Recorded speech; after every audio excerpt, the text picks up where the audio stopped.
नमस्कार। वक्त हुआ है मसला का और मैं हूं आपके साथ गौरव राजेंद्र। दिल्ली में सीएम नायब सिंह सैनी ने प्रधानमंत्री नरेंद्र मोदी से मुलाकात की और इस दौरान सीएम सैनी ने दिल्ली में बीजेपी की जीत पर पीएम मोदी का आभार भी जताया। सीएम ने कहा कि हरियाणवी से लेकर प्रधानमंत्री का प्रेम और लगाव अद्भुत है। उन्होंने प्रदेश में चल रहे स्थानीय निकाय चुनाव पर भी फीडबैक लिया है। सीएम सैनी ने कहा कि उन्होंने हरियाणा के 2 करोड़ 80 लाख परिवारजनों की ओर से उन्हें आश्वस्त किया है कि प्रदेश की जनता डबल इंजन में एक और इंजन लगाकर ट्रिपल इंजन की सरकार बनाने जा रही है। तो वहीं दूसरी तरफ अगर बात की जाए, फरीदाबाद नगर निगम चुनाव प्रचार में सांसद दीपेंद्र हुड्डा पहुंचे। वार्ड नंबर 1 में उन्होंने आयोजित जनसभा को संबोधित भी किया और वहां पर संबोधित करते हुए उन्होंने जो है नेता प्रतिपक्ष पर जो है आला कमान जल्द ही फैसला लेने का जल्द कहा है।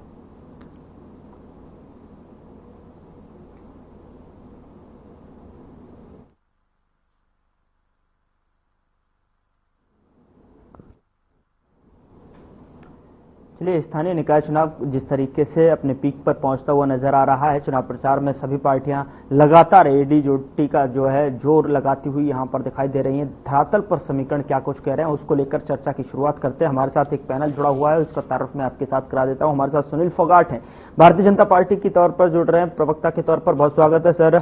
सुनील जी फोन लाइन पर रहेंगे। और कमल हांडा जी हैं, कांग्रेस प्रवक्ता। बहुत स्वागत है मैम आपका मसला के भीतर। और अबिता द्विजा आम आदमी पार्टी की प्रवक्ता के तौर पर जुड़ रही हैं। बहुत स्वागत है मैम आपका भी। और सुनील जी, मैं आपके पास आना चाहूंगा और आपसे जानने की कोशिश कि धरातल पर किस तरीके के समीकरण हैं क्या। और एक और चीज जो है, एक और सवाल जो जनता के भी जहन में उठ रहा है, ऐसे में मैं आपसे समझने की कोशिश करना चाहूंगा कि क्या आपको लग रहा है कि इस बार स्थानीय निकाय चुनाव में बागी जो है हुए नेता खेल बिगाड़ सकते हैं? सुनील जी मेरी आवाज मिल रही है आपको? जी जी गौरव जी, मैं सुन पा रहा हूँ आपको। जी गौरव जी, आपको, सभी साथियों को, मेरे प्रवक्ता साथियों को और सभी दर्शकों को नमस्कार। और जैसा आपने कहा कि निर्दलीय जो प्रत्याशी हैं या बागी जो हैं वो क्या समीकरण नहीं बिगाड़ देंगे, तो देखिए, भारतीय जनता पार्टी को इन चीजों से पहले ही हमारी तैयारी रहती है, संगठन की तैयारी रहती है। बहुत ज्यादा हमारे कोई बागी हुए नहीं, और जहां जहां बागी हुए उनको पार्टी ने तुरंत बगैर समय खराब करे तुरंत उनको नोटिस दिया। नोटिस का जवाब नहीं आया तो उनको तुरंत पार्टी से बाहर करने का निर्णय लिया। 100 से भी अधिक ऐसे बागी नेताओं को भारतीय जनता पार्टी ने 6 साल के लिए निष्कासित किया है, जिन्होंने भारतीय जनता पार्टी के कैंडिडेट के खिलाफ जाकर के चुनाव प्रचार किया या चुनाव लड़ा। तो निश्चित तौर से देखिए, भारतीय जनता पार्टी के सामने इस तरह की कोई चुनौती नहीं है। बहुत डिसिप्लिन पार्टी है हमारी, और डिसिप्लिन के लिए पूरे देश में अगर कोई रोल मॉडल है, कोई राजनीतिक पार्टी, बल्कि पूरी दुनिया में मैं कहूंगा, तो वो भारतीय जनता पार्टी है। ठीक है। जी जी। तो देखिए, एक डिसिप्लिन के मामले में अगर कोई रोल मॉडल पार्टी है तो वो भारतीय जनता पार्टी है। यहाँ पे जो काम करेगा, डिसिप्लिन में रह के काम करेगा, उसको अवार्ड भी और रिवार्ड भी तुरंत मिलता है। भारतीय जनता पार्टी एक साधारण कार्यकर्ता को जमीन से उठा करके और मुख्यमंत्री, प्रधानमंत्री और केंद्रीय मंत्री और पता नहीं संगठन में कितने बड़े बड़े पदों पर लेकर के गई है। और जो इस प्रकार से अनुशासनहीनता करेगा उसके ऊपर कार्रवाई होगी, इसमें कोई भी दो राय नहीं है। बल्कि ये समस्या तो हमारे विपक्ष के साथियों के सामने ज्यादा है कि उनके साथ वो तो कुछ फैसला ही नहीं कर पा रहे। कितने, जैसे विधानसभा चुनाव में हुआ था, वही हाल अब हमारे विपक्ष के साथियों का इस चुनाव में, निकाय चुनाव में है कि वो उनके जो बागी कैंडिडेट है वो चुनाव लड़ रहे हैं, और बल्कि कांग्रेस के नेता ही खुद लड़ा रहे हैं उनको चुनाव। कितने जिलों में अभी से इस तरह की बात आई है, कांग्रेस के अंदर नेताओं में ये बहस हुई है कि आपका प्रत्याशी उठाया हुआ है, ये पार्टी का प्रत्याशी है। तो और हम तो सिंबल पे लड़ रहे हैं, हर जगह सिंबल पे है। तो हमारे सामने ऐसी कोई समस्या नहीं है। इसके बारे में तो हमारी जो विपक्ष के साथी हैं उनको सोचना चाहिए। भारतीय जनता पार्टी का बिल्कुल एक क्लियर हमारा मानना है कि जो पार्टी के डिसिप्लिन में रह के काम करेगा उसको आगे बढ़ाने का काम करेगी पार्टी, और जो संगठन की खिलाफत करेगा, डिसिप्लिन से बाहर जाएगा, उसको 6 साल के लिए बाहर बिठाएंगे। ठीक है। कमल जी, मैं आपसे जानना चाहता हूं कि जिस तरीके से जो है स्थानीय निकाय चुनाव में जो लगातार स्थितियां हमें दिखाई दे रही हैं धरातल से, लगातार चुनाव प्रचार हो रहा है। ऐसे में सांसद दीपेंद्र हुड्डा भी यहां पर फरीदाबाद में चुनाव प्रचार करते हुए नजर आए। लेकिन दूसरी तरफ अगर बात की जाए स्थानीय मुद्दों की, क्या आपको लगता है कि इस चुनाव में, स्थानीय निकाय चुनाव में स्थानीय मुद्दे हावी हैं? गौरव जी, आपको नमस्कार, पैनलिस्ट को नमस्कार, आपका चैनल देखने वालों को भी मेरा सादर नमस्कार। वो आए थे तवाइफों के बंद करने कोठे, वो आए थे तवाइफों के बंद करने कोठे, सिक्कों की खनक चमक से खुद ही मुजरा कर बैठे। वैसे भी इनके आका ने मुजरा करेंगे, ये करेंगे, वो करेंगे बोले थे, तो मैंने कहा जिस पर एक शेर कह देना।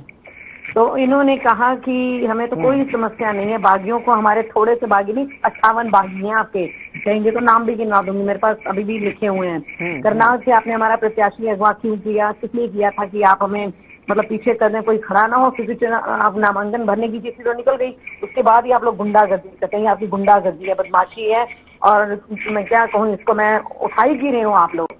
आप लोगों का कोई लेवल नहीं है, मतलब रसातल में भी आप कहीं नजर नहीं आएंगे, पाताल में भी नजर नहीं आएंगे, इतना लेवल गिर चुका है भाजपा का। संगठन की तैयारी, इन्होंने कहा कि संगठन की तैयारी क्या है भाई आपकी, और आपकी तैयारी तो एक जरूर है, वो है ईवीएम और इलेक्शन कमीशन। ये दो तैयारियां तो आपकी बहुत अच्छी होती है, क्योंकि ईवीएम अंडे देती है। हमारे लिए लोग कहते हैं ना कि इनको फार्मी अंडा मिला दिल्ली में, तो आपकी ईवीएम तो प्रॉपर रियल अंडे देती है, जिनका आप ऑमलेट बना बना के सत्ता की खूब मलाई खाते हैं, कभी अंडा बॉयल करके खाते हैं, कभी आप हाफ फ्राई खाते हैं, कभी ऑमलेट बनाकर खाते हैं। ठीक है, तो मैंने पूछा, मेरे को जवाब देकर जाए इस बात का, और इतने दिन का गैप क्यों रखा? तो अभी तक गौरव जी आपने किसी भी मेरे को प्रवक्ता से ये जवाब नहीं लेकर दिया कि इतने दिन का गैप काउंटिंग में क्यों रखा। 9 को जानबूझकर पानीपत का चुनाव रखा गया, निकाय चुनाव, और 12 को काउंटिंग। हमारे टाइम पे होते थे चुनाव, सेम डे ही काउंटिंग होकर शाम तक रिजल्ट आ जाता था। इनको ऐसी क्या मुश्किल है? डिजिटल इंडिया की बात करते हैं तो डिजिट तो इनको गिननी नहीं आती है क्या? डिजिटल इंडिया की बात करें तो डिजिट में बता तो दे कितने वोट पड़े कितने नहीं पड़े, ये कभी बताते नहीं, हमेशा प्रतिशत बताना इनको आता है, क्योंकि उसमें घपलेबाजी बहुत हो सकती है। रोल मॉडल, इन्होंने कहा कि हम रोल मॉडल हैं पूरे देश, मतलब पूरे भारत में। सच में भाई, आपके तो यशस्वी प्रधानमंत्री, आपके आका को तो हाथ जोड़कर नमस्कार करना चाहिए, जो कि विदेशों में नाक कटवा के आगे भारत की झुककर आगे नतमस्तक होकर आ गए। रोल मॉडल है आप भ्रष्टाचार के, चंदा चोरी के, आप वो है रोल मॉडल, आप सरकारें गिराने के रोल मॉडल हैं, आप हॉर्स ट्रेडिंग के रोल मॉडल हैं, और कौन से रोल मॉडल हैं आप अश्लीलता के मॉडल हैं, जैसी गाली गलौज वाली भाजपा अब है ना, कभी इतिहास में ना देखी थी, ना आगे देखने को मिलेगी, ना कभी कोई लाएगा ऐसे, जब भी वक्त आएगा वक्त बदलेगा तो जरूर। अटल बिहारी वाजपेयी जी थे, उनका मैं एक यहाँ पर उदाहरण जरूर देना चाहूंगी। मेरे पास वो वीडियो भी है, मेरे पास वो न्यूज़पेपर की कटिंग भी है कि जब राजीव गांधी जी की डेथ हुई थी तो उस टाइम पर अटल जी ने उसके बाद में बताया, कहते हैं उनको एक बीमारी थी 80s में किडनी की, जो उसका उस टाइम पे यहाँ पर इलाज नहीं था, वो विदेश में ही हो सकता था। तो एक फॉरेन डेलीगेट जा रहा था, राजीव जी को पता चला, उन्होंने अटल जी को वहाँ का बनाकर भेजा कि भाषण देने स्पोक्स पर्सन बन के आप वहाँ जाइए हमारे देश के, और उसके बाद आप अपना इलाज करा के आइए। उन्होंने कहा मैं आज अगर जिंदा हूँ तो राजीव गांधी जी की वजह से जिंदा हूँ। तो ये होती इंसानियत, ऐसे ही होती है राजनीति। आपकी तरह नहीं, दुश्मनों की तरह से ट्रीट करो, गालियां दो गंदी गंदी खड़े होकर संसद में, चाहे वो विधुड़ी हो, चाहे आपकी रेखा गुप्ता जो नई नई बनी है सीएम, जिसने सरकारी संपत्ति को वेंडलाइज किया। लौट रहा हूँ अविता जी, मैं आपसे जानना चाहता हूँ कि जिस तरीके से चुनाव लगातार आप देख रही हैं, किस तरीके से शोर है चारों तरफ, और दिग्गज जो है नेता धरातल पर उतरे हुए हैं, लोगों के बीच में पहुंच रहे हैं, क्या आपको लग रहा है कि इस बार, मैं आ रहा हूं कमल जी, मैं आपके पास लौटूंगा, अविता जी से भी जो है प्रतिक्रिया ले लेता हूं, फिर मैं आपके पास आता हूं, चूंकि आपकी सवालों का जवाब जो है सुनील जी से भी लूंगा। जी जी, आ रहा हूं मैं आ रहा हूं। अरे सुन तो लीजिए, इतनी देर में मेरी बात भी खत्म हो जाती। जी, गुड़गांव में 35 वार्ड थे तो 6 उसमें रिजर्व सीटें थी, इन्होंने अब 36 वार्ड है, 3 इन्होंने रिजर्व रखी है। ठीक है, और फरीदाबाद में 9 में से 5 रिजर्व कर दी, घटा दी, क्योंकि दलित विरोधी तो है ही है ये। वो तो नाक काटी इन्होंने मुरैना में, बेचारे एक बच्चे से, उनके किसी स्वर्ण जाति के बंदे के कुत्ते के ऊपर गोबर गिर गया, महिला वो बचाने अपने बच्चे को उसकी नाक काट दी। इतने महान और यशस्वी हैं ये भाजपाई वर्तमान के। चलिए आरोप प्रत्यारोप का तो दौर चलता रहेगा, लेकिन थोड़ा सा फरीदाबाद में 9 में से 5, पानीपत में 5 में से 3, करनाल और हिसार में 3 में से 1 कर दिया। तो क्यों आपने कम की रिजर्व सीटें? दूसरी बार मैं एक आपको वीडियो सुनाना चाहूंगी, जरा 10 सेकंड की है। आप मुझे जरा दीजिएगा वक्त 1 मिनट। मैं एक वीडियो सुनाना चाहती हूँ। इनकी जो गुड़गांव की प्रवक्ता जो प्रत्याशी है मेयर की, आप सुनकर हैरान हो जाएंगे कि उसको पूछा कि जी आप चुनाव लड़ रही हैं, आपके मुद्दे क्या हैं। तो आप जरा सुनिएगा बहन के मुद्दे क्या थे क्या नहीं थे। अभी मैं जरा 1 मिनट बता देती हूँ आपको। ठीक है मैम, बस ये 1 मिनट, कम समय है, समझिए थोड़ा सा समय की मर्यादा को थोड़ा सा। ठीक है, वॉइस नहीं पहुंच पा रही है यहाँ तक, आप ही बता दें तो ज्यादा बेहतर रहेगा।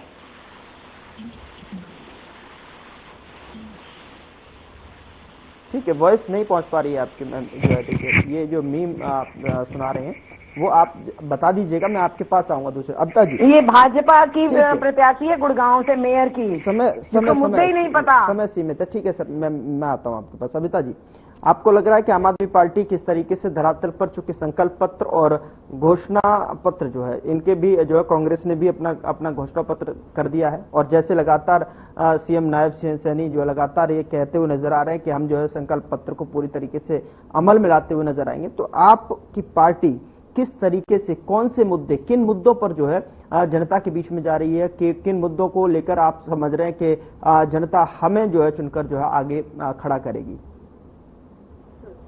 देखिए गौरव जी, सबसे पहले तो आपको, आपके सभी दर्शकों को और सभी प्रवक्ताओं का नमस्कार।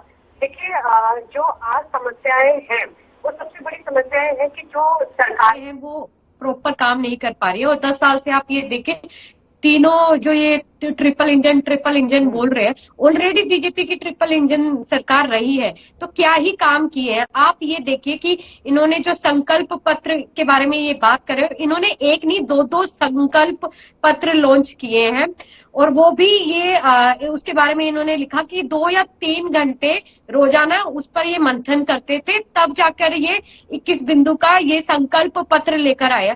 आप ये देखिए कि उस संकल्प पत्र में कुछ भी नहीं था, वो सारी की सारी इन्होंने जो पहले जो बातें कही थी वही इन्होंने लिख दी है। और उसको भी ये बोल रहे कि अगर आपको कहते हैं ना नकल के लिए भी अकल चाहिए, तो इनके पास अकल ही नहीं है, ना नकल कर सकते, ये काम ही नहीं कर सकते। कोई आप उदाहरण ले लीजिए कि ये यहाँ पर ये डिसिप्लिन के बारे में बात कर रहे थे ना, सबसे पहली बात चोर चोर मोसेरे भाई, ये बीजेपी पर सूट करता है। बीजेपी के अंदर आज जो भी गाली गलोच करेगा, मोदी जी का नाम जपेगा, मोदी जी को भगवान कहेगा, उसको ये सीएम तक बना देंगे। यही इनकी क्वालिफिकेशन है, यही योग्यता है बीजेपी में नेता बनने की। आप ये देखिए कि रेखा गुप्ता जो अभी नई सीएम बनी है, सदन के अंदर उनकी सदन की जो मीटिंग चल रही है उसमें वो सो जाती है। पहले ही आप सदन की मीटिंग में सो जाते, तो आप कहां से क्या करोगे? आपको काम करना ही नहीं आता। आप जो बीजेपी आज मुख्यतः रूप से है वो एक अफवाहों की मशीन हो चुकी है, जिनका काम है विपक्ष के नेताओं पर अफवाहें बनाना। इन्होंने पिंक टॉयलेट का नाम लिया। आप मुझे ये बताइए, पहली बात तो मुझे इनके नाम ही समझ कभी नहीं आते कि आप क्यों वर्गीकरण कर देना चाहते हो। सभी रंग सभी के लिए, चलो कोई बात नहीं, उसको भी छोड़ दें।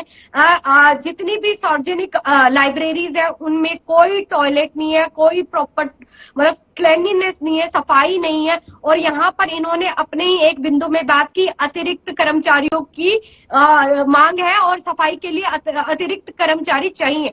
आप ये देखिए कि उनको अगर आपको कर्मचारी लगाने, आप उनको कभी नौकरी पक्का ही नहीं करते।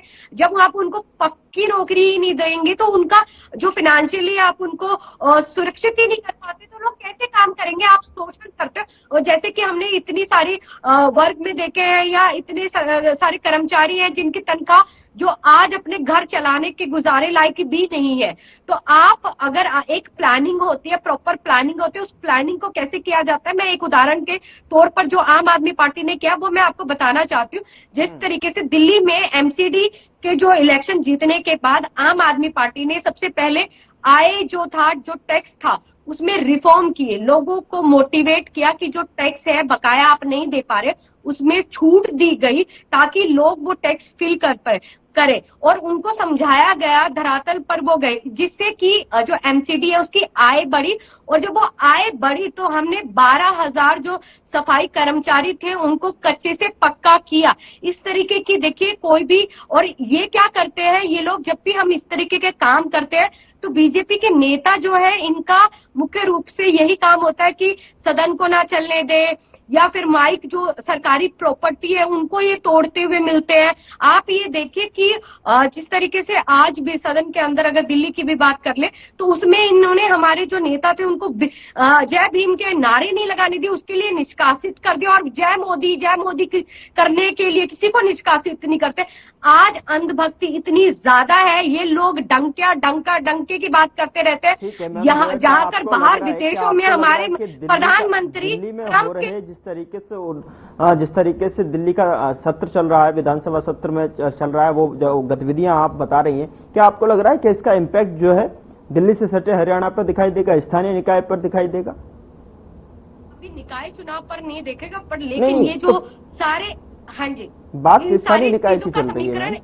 आप दिल्ली पर जो है यूटर्न ले लेते हैं, मैं स्थानीय निकाय की बात कर रहा हूँ। आपको एक उदाहरण के तौर पर बात बता रही हूँ कि जो चल रहा है उसमें, क्योंकि देखिए ये हर जगह यही करते हैं। आप ये देखें कि चाहे वो मेयर का चुनाव हो, तब भी अभी जब ये बजट सेशन चलेगा, जब अभी हरियाणा के अंदर आप ये देखिएगा तब भी ये करेंगे ऐसा। ऐसी कोई भी बीजेपी की सरकार नहीं है। और मैं इसके साथ एक और बात कहना चाहती हूँ। आज ये संकल्प पत्र की बात कर रहे हैं, खुद नायब सिंह सैनी जी ने कह दिया कि जो महिलाएं आर्थिक तौर पे कमजोर होंगी उनको ही 21,000 रुपए देंगे, ये पैसा नहीं देने वाले।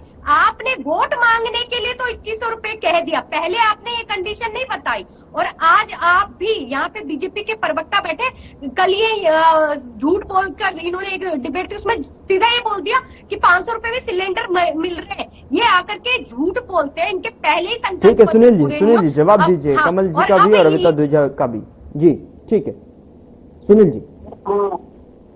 हेलो सुनील जी, आवाज सुन पा रहे हैं आप दोनों ही प्रवक्ताओं? जी गौरव जी, मैं सुन पा रहा हूँ। जिस तरीके से कह रही हैं ये, और कमल जी ने भी आरोप लगाया कि आप जिस तरीके से देखिए, जो आप कह रहे हैं कि टूट फूट और जो फूट की राजनीति करता है, या फिर जो है अंदर खाने में जो जिस तरीके से चल रही है गहमा गहमी, वो आपके में भी छिपी नहीं है साहब। 58 नेता बाकी हो गए। और दूसरी तरफ जो अमिता जी कह रहे हैं कि जिस तरीके से दिल्ली में ये स्थिति कर रहे हैं, वो जो है हर जगह यही करते हैं, मनमानी अपने तरीके से अपने हिसाब से चलाते हैं। और 2100 रुपए का जो वादा महिलाओं को लेकर, और चाहे वो जिस तरीके से भी बात हो विकास को लेकर हो, वो आप जो डिनाई करते हुए नजर आते। सुनील जी जवाब दीजिए दोनों ही प्रवक्ताओं का। गौरव जी, मैं एक प्रार्थना करूंगा आपसे, मैंने सबको बड़ी शांति से सुना, मैं बीच में बिल्कुल नहीं बोला। मेरी आपसे प्रार्थना है कि अब मैं इन लोगों की बातों का जवाब दूंगा तो इनको मिर्ची लगेगी, इसलिए मेरी प्रार्थना है कोई बीच में ना बोले, और कोई बोले तो कृपया आप उसका माइक बंद करने की कोशिश करें, मेरी ये आपसे प्रार्थना है।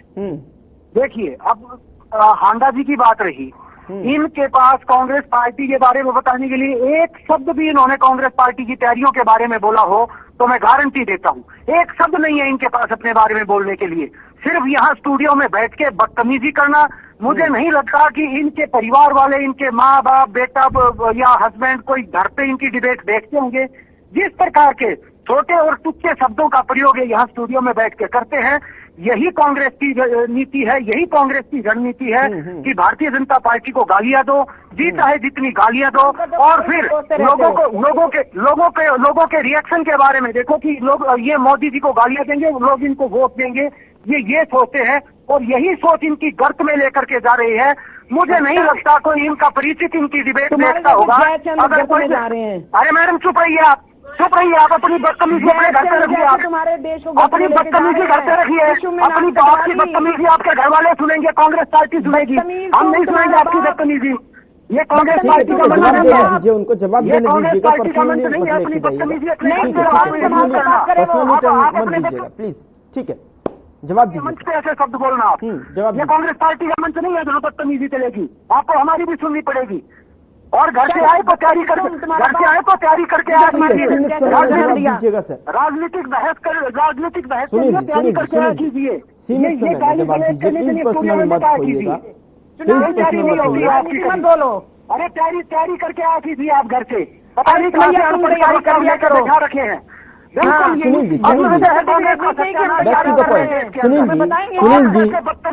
सुनील जी, सुनील जी, आप अपनी बात को कंप्लीट कीजिए। पर्सनल मत होइए, ठीक है? आप ऐसे छोटे शब्दों का प्रयोग करेंगे तो मुझे पर्सनल होना पड़ेगा। आपने इनको क्यों नहीं रोका जब ये माननीय प्रधानमंत्री जी के बारे में, मेरी पूरी पार्टी के बारे में किस प्रकार के भद्दे शब्दों का प्रयोग ये करती हैं? आप अपने हस्बैंड को बोलिए, जाकर के अपने बच्चों को बोलिए इस प्रकार की बात है। कांग्रेस पार्टी के नेताओं के बारे में बोलिए आप ये शब्द, जिनके तलवे काटने के लिए बैठे हैं, जिनके तलवे काटने के लिए बैठे हैं, उनके सामने जाकर के बोलिए ये शब्द। भारतीय जनता पार्टी की नीति नहीं है। भारतीय जनता पार्टी का कार्यकर्ता कभी इस तरह के शब्द का प्रयोग नहीं करेगा। आप बहुत ही बदतमीज लगता है भारतीय कांग्रेस पार्टी की, और ये बदतमीजी कर रहा हूँ मैं आपसे जो है कि आप पर्सनल मत होइए, क्योंकि चुनाव नजदीक है और आप जिस तरीके से जो है, आप सभी प्रवक्ता जो है जिम्मेदार प्रवक्ता हैं और जिम्मेदार पार्टियों के प्रवक्ता हैं, मंच पर बैठे हैं, तो इसका सही उपयोग करें तो ज्यादा बेहतर रहेगा।